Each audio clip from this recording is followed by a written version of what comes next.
안녕하세요. 자살 예방 교육을 강의하게 된 양두석 강사입니다.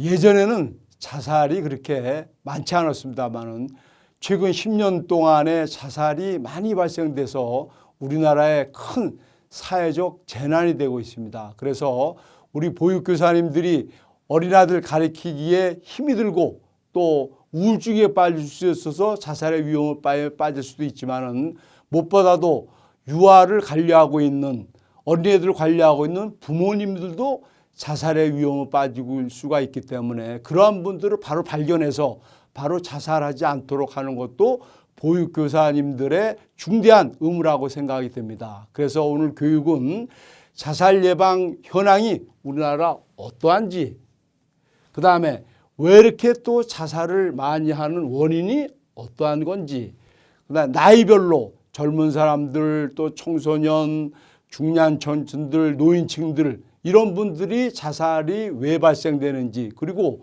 이런 분들에 대해서의 자살을 예방할 수 있는 전략이 어떤 건지, 그리고 마지막으로 자살을 하고자 싶은 사람, 전문용어로 고위험군을 발견했을 경우 이런 분들한테서는 어떠한 일을 해야 되는지, 이러한 내용들을 한번 설명을 드리도록 하겠습니다.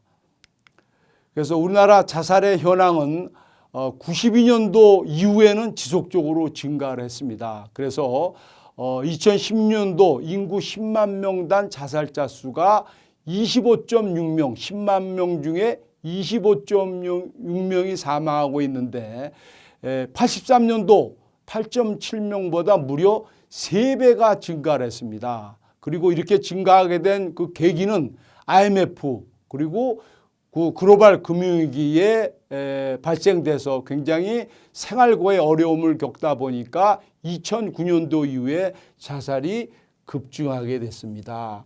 그리고 특히 언론의 보도도 많이 됐습니다만 유명 연예인들이 자살함에 따라서의 이분들을 따라서의 추종이나 모방 자살이 증가했던 것도 굉장히 자살을 원인을 부추겼던 거로 생각이 들어서 불행하게도 2004년도 이후 OECD 국가 중에 1위를 차지하고 하고 있어서 굉장히 안 좋은 기록이라고 생각됩니다. 1위를 차지하고 있어서 OECD 평균 12.1명에 무려 2.2배나 되고 있습니다. 그래서 이렇게 자살이 많이 발생되지 않다가 2011년도, 2009년도 이후에 굉장히 많이 발생됐다가 최근에는 약간 떨어지고 있는 추세입니다. 그래서 자살은 재작년에 2016년에 연간 자살자 수가 13,092명.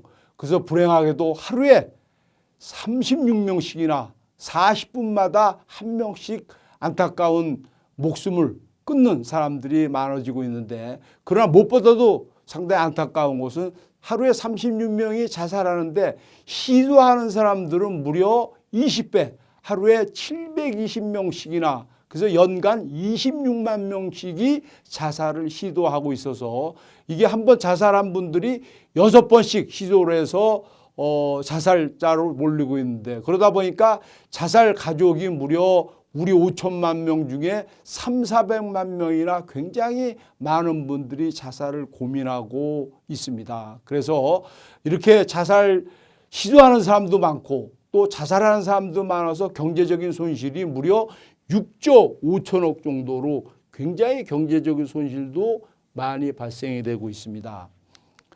그래서 언론의 보도도 많이 봤습니다마는 아이돌 가수가 작년에 자살을 했고, 그 다음에 얼마 전에도 교수가 성추행 의혹 폭로에 극단적인 선택을 했던 것들이 언론에 보도가 났었습니다마는, 얼마 전에 증평 모녀가 남편이 자살을 했는데 이 남편이 자살하게 되면은 가족도 자살 징후가 굉장히 8배씩 높은데 이분들을 제대로 관리를 안 하다 보니까 모녀가 바로 숨진 채 무려 2달간 아무도 몰랐던 그런 안타까운 사건이, 그 40대 여성이 3살 박이와 함께 같이 죽은 사건이 발생이 됐습니다. 그래서 이렇게 자살자 수가 많아서의 이 증평모녀 자살로 인해서의 정부의 대책을 상당히 여러 가지 각도로 강구를 하고 있습니다만은 이러한 것도 정부가 마련해야 될 중요한 과제 중에 하나라고 생각이 듭니다. 그래서 저희가 이런 연예인들 그 자살 있을 때 제가 언론에 가서 상당히 이에 대한 문제점을 굉장히 이야기를 많이 했었습니다. 그래서 특히 유명 연예인들이 자살할 경우에는 모방 자살, 추종 자살이 많기 때문에 언론이 보도를 하지 않는 것이 자살 예방의 길이라고 생각됩니다. 그래서 저희들이 유명 연예인들 자살했을 때 바로 즉각적으로 언론에 대체해서 자살에 대한 기사가 안 나도록 이렇게 노력을 하고 있어서 특히 언론들은 자살에 대한 방법이라든가 도구라든가 장소라든가 이러한 것들은 절대 보도를 하지 않는 것이 자살을 예방하는 길이라고 생각이 듭니다. 자살이 이렇게 많이 발생되는 원인이 뭔지 그다음에 경로가 어떤 건지에 대해서 살펴보도록 하겠습니다. 예전에 90년대에는 선생님들 아시지만은 교통사고가 많이 났어요. 교통사고가 많이 날 때는 연간 교통사고가 사망자로 14,000명씩 사망하는 그렇게 큰 사회적인 문제가 돼서 정부와 그다음에 민간단체, 시민단체, 언론 같이 힘을 합쳐서 교통사고 캠페인을 많이 했었죠. 그래서 안전띠 캠페인을 한다거나 또한 과속, 단속 카메라 같은 걸 설치해서 과속을 방지하고 그러한 노력들을 해서 저희들이 교통사고는 2002년도 한일과 월드컵 계기로 해서 너무 많이 발생돼서 상당히 여러 가지 대책을 강구를 많이 했습니다. 그랬습니다만 그 당시에는 자살이 불과 4,000명밖에 안 되었던데 교통사고는 그런 정부의 노력이나 국민들의 교통법규 의식이 높아지거나 그리고 시민단체의 노력을 해서 2016년도에는 교통사고는 4,000명대로 3분의 1로 줄었습니다만은 반면에 자살은 90년대에 4,000명 했던 자살이 무려 3배가 늘어난 14,000명까지 자살이 급증하게 돼서 자살이 90년대에는 9위했던 것이 2015년도에는 무려 4위로 이렇게 심각하게 자살이 큰 문제가 되고 있습니다. 그래서 이 자살 원인을 살펴보면은 심리적으로 상당히 불안하고 우울증에 빠지고 그리고 가정적으로 상당히 여러 가지 어려움도 겪고 경제적으로 어려움 겪은 그러한 것들을 원인들이 다양한데 이런 것들이 모두 개인적인 문제가 아니라 사회적인 요인으로 즉 공동체하고 관계가 있다고 생각이 듭니다. 그래서 자살 원인을 구체적으로 살펴보면은 상당히 너무 우리나라는 성공을 다 해야 된다. 뭐든지 누구나 다 대학을 나와야 된다. 그 다음에 대학 들어가기 위해서도 경쟁이 치열하고 그 다음에 우리나라는 너무 시험이 많아요. 선생님들도 유아들은 아직 시험들을 많이 하지 않지만은 초등학교 들어가고 중학교, 고등학교 너무 시험에 그리고 1등, 2등 성적에 상당히 그 신경을 쓰고 그리고 회사 들어가서도 회사에서도 진급을 하고 또 진급을 하고 뭔가 또 수당을 많이 받기 위해서의 상당히 실적에 찌달리다 보니까 상당히 자살로 내몰리는 수가 있고 그다음에 노인 같은 경우에는 노후 준비가 부족하고 또 조기 퇴직하는 사람들 이런 분들도 굉장히 경제적인 어려움을 겪고 우리나라가 불행히도 노인 자살률이 세계 1위를 차지하고 있는데 건강이 상실되고 그다음에 여러 가지 경제적인 어려움 이런 것들이라고 생각이 듭니다만은 무엇보다도 최근에 옛날에는 한 번 만나서 결혼하게 되면 검은 무리가 팥뿌리가 되도록 평생 배필자로 살았는데 왠지 너무 젊은 사람들의 이혼율이 높은 것도 상당히 자살의 원인이 되기 때문에 절대 한 번 결혼하게 되면은 그분이 천생 배필이라고 사는 것도 자살 예방에 중요한 사항이고 그리고 자기의 목숨은 부모님이 준 목숨은 굉장히 중요한데 너무너무 쉽게 생명경시 목숨을 쉽게 끊으려는 그런 사람들이 많이 발생된 것도 자살의 큰 원인이 되고 있습니다. 그리고 아무래도 국가가 그러한 자살자들에 대해서의 안전망을 못 갖춘 것들도 상당히 자살을 내몰리는 수가 있다고 생각 들고, 그리고 사교육비, 아무래도 유치원이라든가 이런 교육비들이 이래서 양육비 같은 것들이 많이 늘고 이러다 보니까 상당히 자살로 내몰리는 경우가 많다고 생각이 듭니다. 자살을 시도하는 위험 요인을 살펴보면은 생물학적 요인도 있고 무엇보다도 사회적으로의 자살을 내몰리게 하는 원인이 있습니다. 그리고 가족의 그런 특성이 있고 그다음에 본인의 성격, 이러한 요인들로 인해서 환경적인 요인에 따라서의 자살을 시도하거나 또는 자살을 하는 그런 경우가 있다고 생각이 됩니다. 자살을 경로를 살펴보면 생활 환경 속에서 오는 과도한 스트레스가 많겠죠. 그러다 보니까 우울증에 빠져서 자살을 생각하고, 또한 외로움에 못 견뎌서 그러다 보니까 절망감에 도달해서 자살로 이어지고 있다고 생각이 됩니다.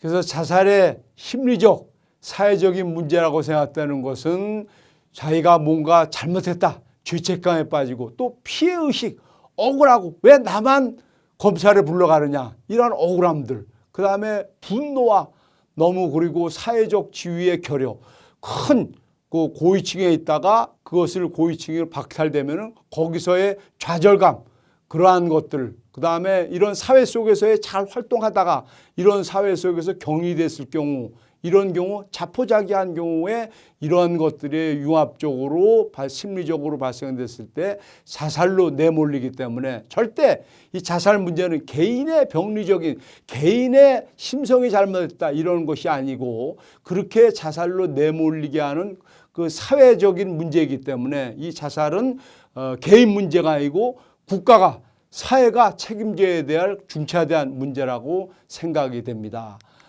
그래서 특히 연예인들 자살이 많다고 그렇습니다만은, 연예인들이 자살하게 되면 저러한 중요한 연예인도 자살했는데 내가 이러다 보니까 모방 자살과 추종 자살이 많아져서 언론에도 보도가 있었습니다만은 탤런트 이모 씨로 인해서의 무려 495명, 탤런트 최모 씨에 의해서 1000명이나 따라서 추종 자살로, 모방 자살로 그러한 안타까운 사건 발생이 됐는데, 미국 같은 경우에는 미국의 록그룹 멤버 A씨가 자살했습니다. 그러나 이런 큰 유명 록 가수가 자살했다면 추종 자살, 모방 자살이 따라오기 때문에 부인께서 내 남편은 자살이 아니라 마약과 알코올 중독으로 사망했다고 발표를 해서 이로 인해서 추종 자살을 갖다가 방지했었습니다. 그래서 선진국인 미국이나 독일 같은 경우에는 자살 보도 준칙에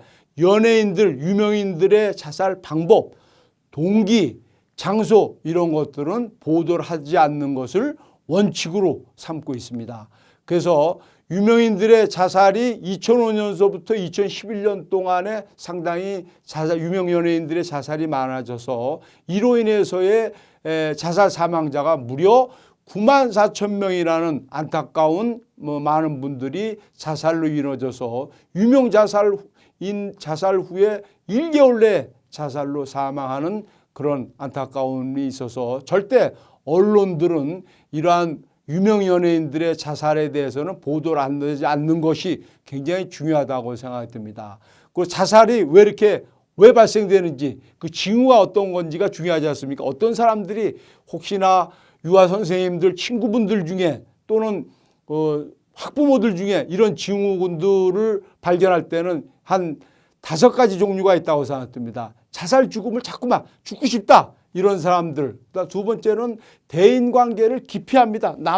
남하고 만나는 거를 굉장히 기피하고, 대외활동도 집에만 있고, 증평묘녀 같은 경우도 집에서만 2달 동안 있다가 자살을 했듯이 대외활동이 줄어드는 사람들, 그 다음에 소중한 물건을 남에게 주는 사람들, 그 다음에 죽음과 관련된 시를 읽는다거나 또 낙서를 한다거나, 그 다음에 사후 세계에 대해서의 관심이 많고, 아, 저승에 가면, 그 다음에 이런 이야기를 하는 사람들, 주변을 정리하는 사람들, 그 다음에 남자 같은 경우에는, 여자들 같은 경우도 일부 그렇지만은 술을, 음주를 갖다가 많이 한다거나, 갑자기 또 밥을 갖다가 많이 먹다거나, 그 다음에 잠을 한 8시간 자야 되는데 12시간씩 그냥 집에서 있다거나, 이런 사람들은 자살을 할 위험군, 이런 분들이 바로 전문용어로 고위험군에 빠지기 때문에 유아 선생님들 주변에 또는 학부모들의 이런 분들이 있다가는 바로 그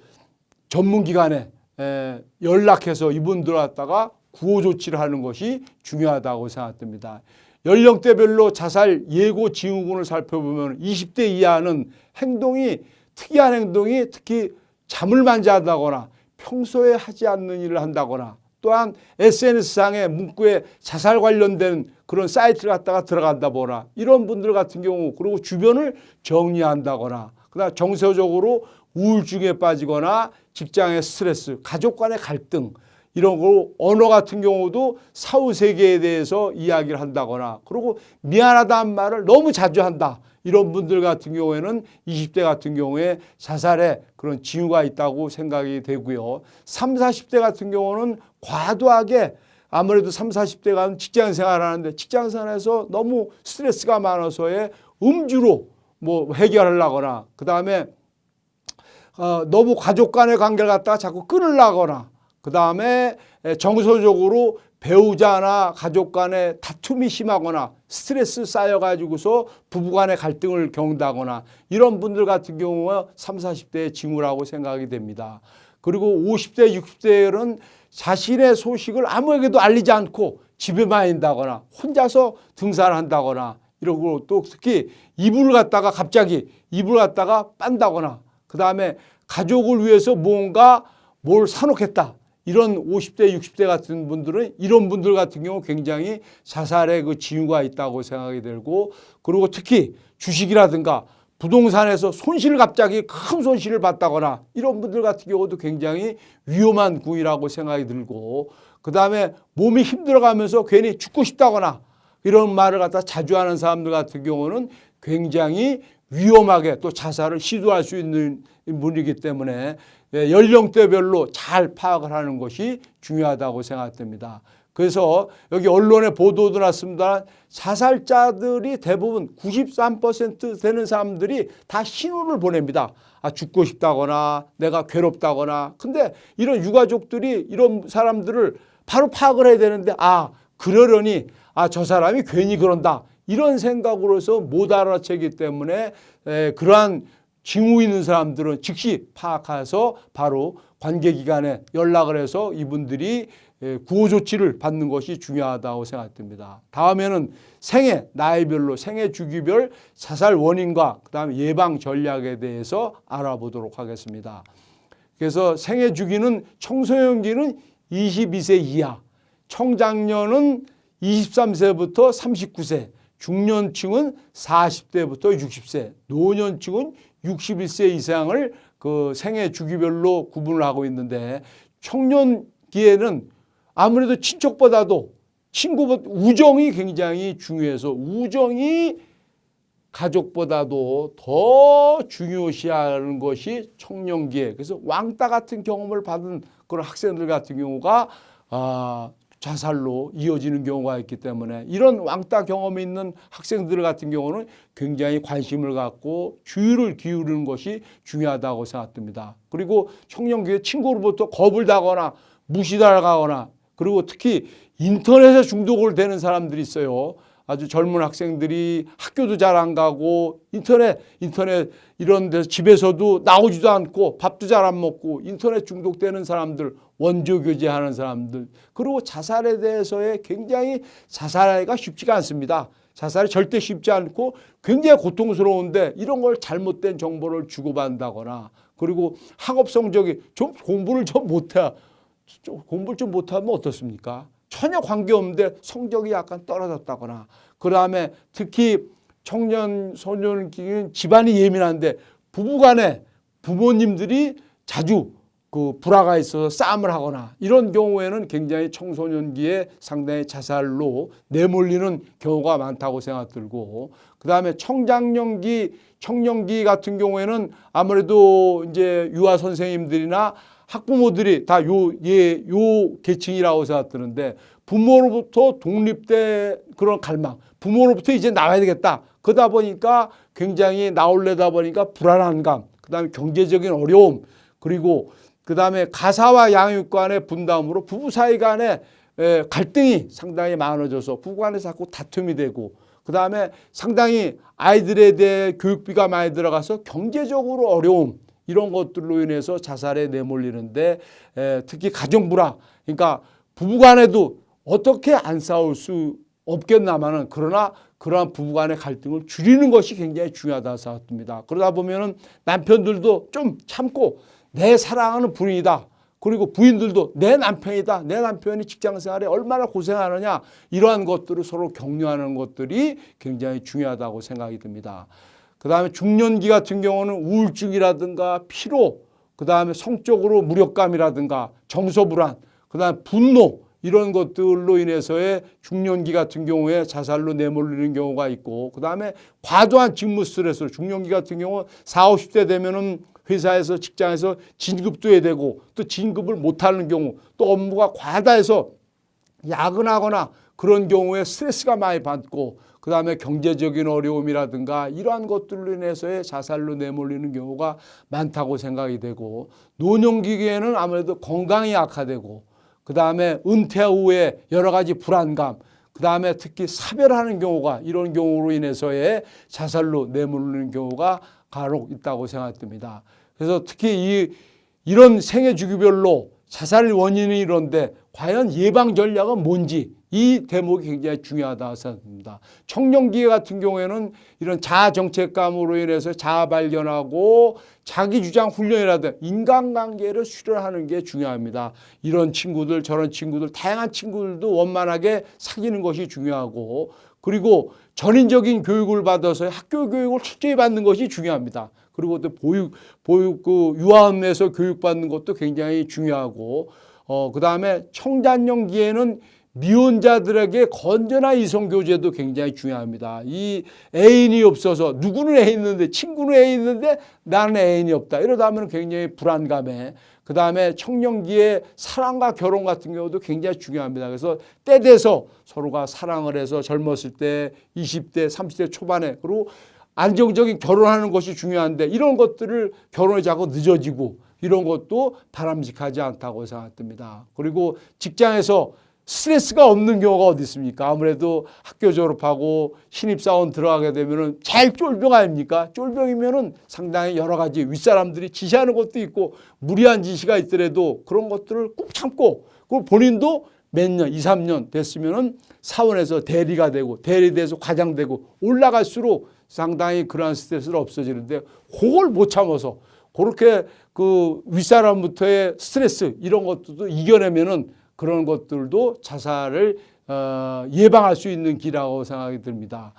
그리고 중년기 같은 경우에는 직무 스트레스 관리 프로그램도 실시하고, 여성 사회교육 프로그램도 실시하고, 여가 프로그램, 아무래도 좀 산책도 하고 등산도 가고 또 자기의 좋아하는 스포츠 같은 것도 이렇게 해서의 자기 스트레스를 푸는 것도 굉장히 중요하다고 생각됩니다.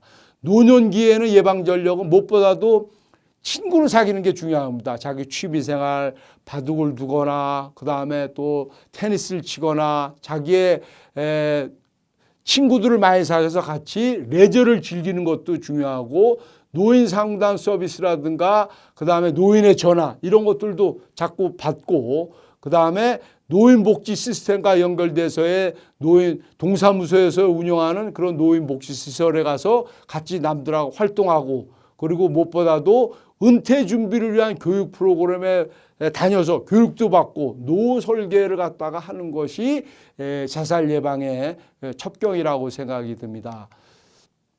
그 다음에 이어서 마지막으로는 자살 징후자를 발견했을 때, 만약 선생님들이 동료 선생님들이라든가 또한 그 유아들의 학부모들이 이러한 가정에 불화가 있다거나 또 스트레스하거나 이런 분들이 있을 경우는 어떻게 해야 되는지에 대해서 말씀을 드리도록 하겠습니다. 자살 징후자액을 발견했을 경우는 무엇보다는 그분들에게 의견을 듣는 것이 중요합니다. 의견을 존중하고 그 다음에 관심을 갖고 그 다음에 이분을 내가 도와주겠다 이런 의지를 하는 것이 중요합니다. 그 다음에 이분들이 이야기하는 내용들 여러 가지 스트레스가 많고 고민이 많고 이런 것들을 잘 들어주는 게 중요합니다. 말을 잘 들어주고 그 다음에 따뜻하게 대해주는 것이 무엇보다 너무 외롭고 힘들고 이런 사람들한테 따뜻함과 그 다음에 감정을 그렇구나 서로 감정을 이해하고 또 공감을 하는 것이 굉장히 중요하다고 생각이 듭니다. 절대 자살 위험군이 징후가 있는 사람들한테 하지 말아야 될 것들이 있죠. 특히 이 사람들이 징후자를 발견해서 서로 대화하는데 바쁘다는 뉘앙스를 절대 풍기면 안 됩니다. 저 사람이 내 이야기를 갖다가 들어줄 의사가 없구나. 그래서 실망을 할 수가 있고 그 다음에 베푸르는 느낌을 주지를 않아야 되고 특히 상대방 말을 끊지 않아야 됩니다. 자기가 말을 하고 싶고 자기 고민이 여러 가지가 많은데 열심히 이야기하려고 그러는데 툭툭 그건 이렇고 저렇고 끊어서는 절대 안 됩니다. 그 다음에 충격을 받았다는 느낌을 너무 큰 충격을 상대방이 했다고 해서 그런 일이 있었냐 너무 충격적인 느낌을 주지를 말아야 되고 특히 부담을 주는 질문을 하지 않아야 된다고 생각됩니다. 얼마 전에 1인 TV가 있었는데 이분이 촬영을 했는데 자기가 죽고 싶겠다는 이야기를 공중파로 내보냈는데 그 본 사람이 너 진짜 죽을 거냐? 죽어라! 그래서 실제적으로 죽은 사례가 있었습니다. 그래서 절대 자살의 징후자들에게는 따뜻하게 그리고 보다 격려를 해주고 너는 죽어서는 안 되는 소중한 사람이다. 이러한 것들을 절대 심어주는 것이 중요하다고 생각됩니다. 특히 우리가 자살하면 안 되는 7가지 이유가 있습니다. 왜 이 소중한 부모님이 태어나서 자기 몸을 이렇게 주셨는데 그리고 예전보다는 훨씬 더 잘 살았습니다. 60년대, 70년대는 굉장히 어렵고 진짜 밥도 제대로 못 먹었고 그랬습니다만 그렇게 자살 수가 많았지 않았었는데 지금은 너무너무 좋지 않습니까? 여행도 잘 갈 수도 있고 그리고 생활도 굉장히 윤택해졌는데 너무 좋은 세상인데 죽을 이유가 전혀 없다고 생각되는 7가지 이유를 설명을 드리겠습니다. 무엇보다도 생명은 하나입니다. 죽음은 끝나는 겁니다. 다시 돌릴 수가 없고 두 번째는 내가 자살하게 되면 내 가족이라는 것은 엄청난 고통과 외로움과 그 앞으로의 생활 만일 부모가 자식이 죽었다 그러면 절대 평생을 얼굴을 들지 못하고 이렇게 하기 때문에 그러한 고통을 부모한테 줘야 되느냐 가족들이 너무너무 슬픔을 제가 여러 군데 가서 세미나나 유가족들의 슬픔을 여러 가지 들었습니다마는 너무너무 안타까운 부모님 딸이 죽었는데 4년 후에 아들이 또 죽으니까 감히 그 장례를 치르지 못해서의 그 고통스러웠던 이야기 너무너무 애절한 사건들이 많기 때문에 절대 본인이 죽게 되면은 본인의 그 가족에는 상당히 엄청난 상처를 준다는 사실을 꼭 명심해야 되고 세 번째로는 자살 후에 죽는다는 거 왜 너무 그 당시에는 어렵고 힘들고 외롭고 그래도 지나면은 진급이 안 됐다. 또 지나면은 또 진급할 수도 있고 경제적으로 어려움이 있다. 또 풀릴 수도 있고 그리고 친구 관계가 상당히 어렵다.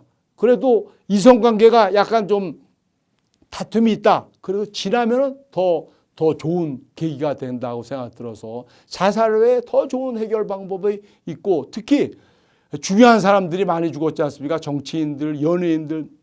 저는 안타까운 게 유명 연예인들 한 사람 태어나려면 100년 50년이 기다려서 그런 유명 연예인들을 만들기 어려운데 이런 유명 연예인들이라든가 정치인들이 죽게 되면은 국가적이나 사회적으로 큰 손실이라고 생각됩니다. 노인 하나 죽게 되면은 도서관이 하나 없어진다고 이렇게 이야기를 하고 있습니다만은 중요한 인재가 죽으면 국가적으로 사회적으로 큰 손실이고 그 다음에 5번째는 죽으면은 절대 행복한 가정을 꾸릴 수가 없죠. 좋은 연예인도 좋은 배필도 만나서의 좋은 가정생활을 해야 되는데 죽게 되면 그런 생활을 할 수도 없고 그다음 여섯 번째는 지금까지 젊은 사람들 20년 동안 30년 동안 살아왔으면 앞으로도 살 길이 지금은 평균 수명이 거의 81세, 2세 정도 되기 때문에 30살이라면 50년을 더 살아야 되는데 50년 동안 너무너무 즐거운 삶을 가지고 갈 수 있어야 되는데 여태껏 살아온 것이 절대적으로 아깝고 마지막으로는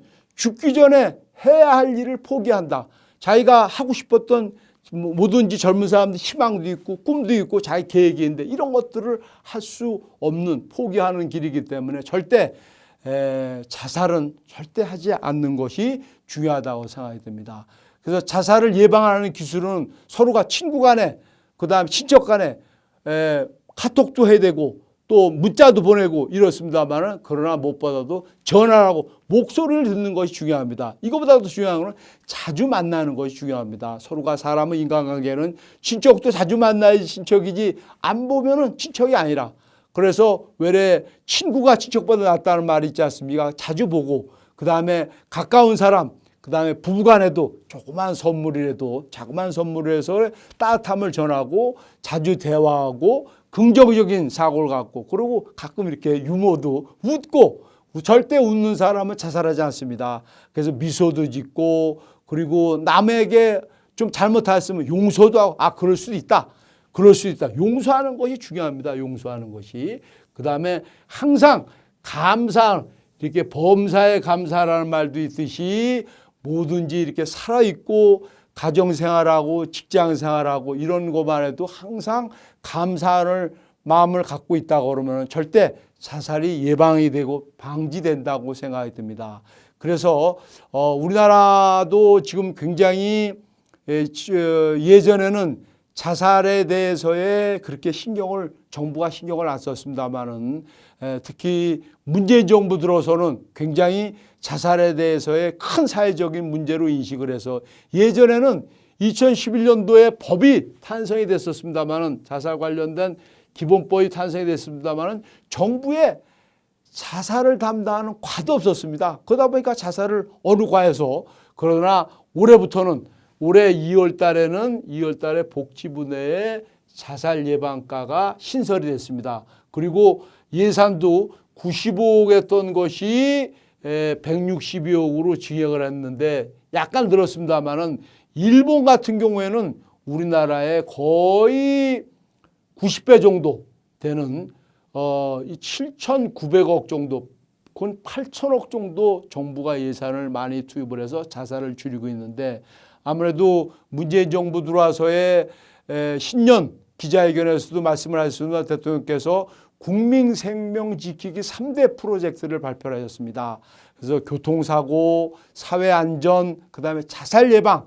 그래서 이 자살을 2020년 임기 내에 10만 명당 17명으로 그건 30%를 줄이겠다고 발표를 해서 주요 추진 사업으로서는 전수조사, 자살자들에 대해서는 전수조사를 해서 왜 자살을 했는지, 자살 원인이 뭔지 이런 것들이 통계화가 제대로 안 됐습니다만 이런 통계화를 시키고 우울증이 있었는데 40대, 50대 있었는데 이걸 확대를 시켜서 우울증 있는 사람들은 병원에서 치료를 해줄 수 있고 그다음에 자살을 예방하는 게이트키퍼 생명지피기미를 우리나라는 현재 의사와 선생님이 했는데 모든 사람들이 100만 명이 동사무소 직원이라든가 그다음에 미장원이라든가 그다음 보험사 설계사라든가 이런 사람들이 게이트키퍼 생명지키미를 교육을 받아서 어느 분이 어떤 사람이 이 주변에 어떤 사람들이 자살 고위험군이 발견되면 바로 전문기관에 이첩을 시켜서 이 사람들이 구호 조치를 받을 수 있도록 하고 특히 인터넷상에 자살에 대한 유해 정보가 많이 다니는데 이런 것들을 제공하는 사람들은 처벌을 받을 수 있도록 지금 법안이 추진되고 추진할 예정으로 되어 있습니다. 그리고 자살을 시도하는 사람들의 사후관리라든가 특히 자살 유가족들이 굉장히 자살 위험에 빠질 위험이 많기 때문에 이분들의 정서적 지원이라든가 이런 것들도 정부의 주요 추진 사업으로 마련을 하고 있습니다. 그래서 저희는 제가 이제 시민단체 안실련이라는 단체에서 자살예방센터장을 맡고 있는데 이렇게 자살이 심각하고 일본 같은 경우도 자살이 굉장히 2003년도에 34,000명씩이나 자살이 심각해서 자살을 총리, 특히 우리나라 말하면 대통령 직속으로 여기서의 자살을 그 정책을 수립해서 자살을 대폭적으로 37%나 감소를 시켰습니다. 그래서 저희들이 시민단체에서 주장하는 것은 우리가 지금 보건복지부 안에 자살 예방과가 신설된 것도 다양한 일이지만은 아무래도 학생들은 교육부에서 관리를 하고 군인은 국방부고 그다음에 직장인은 고용노동부고 농민은 농림축산부고 특히 연예인들은 문화체육부에서 관리를 하기 때문에 이런 모든 부처가 전체적으로 종합대책을 마련돼서 저희들은 보건복지부에서 컨트롤 타워 할 것이 아니라 대통령 직속으로 지금 대통령 직속에 일자리 창출위원회가 있듯이 대통령 직속으로 위원회를 만들어서 온 정부가 힘을 합쳐서 그리고 예산이 162억은 굉장히 작은 돈이라고 생각 들어서 예산도 늘려서 종합적으로 추진해야 될 거라고 생각 들어서 지금 현재 국회 자살 예방 포럼이 만들어져서 38분이 자살을 예방하고 법제도라든가 예산 이러한 다각적인 노력을 하고 있어서 자살이 아무래도 점차적으로 대폭 줄어들 거라고 생각 드는데 아까도 강의 시간에 말씀드렸습니다만 자살의 징후가 있는 사람들 고위험군 이런 분들은 어디다 연락을 해야 되냐 바로 생명의 전화 1588-9191 이쪽으로 바로 연결을 시켜주시고 또한 정부가 운영하고는 정신보건센터 1577-0199로 연락을 하시게 되면은 바로 신속하게 상담도 해주고 또 치료를 해주고 이런 자살 위험이 있는 사람들을 구호 조치를 해주기 때문에 요 전화번호는 선생님들이 메모에 그다음에 핸드폰에 기록이 돼서 본인 친구분들이라든가 또는 학부모라든가 이런 분들이 빠질 경우는 바로 이 전화번호 1588-9191 1577-0199를 꼭 안내해 주시는 것이 중요하다고 생각됩니다. 이번 시간 이것으로 마치겠습니다. 감사합니다.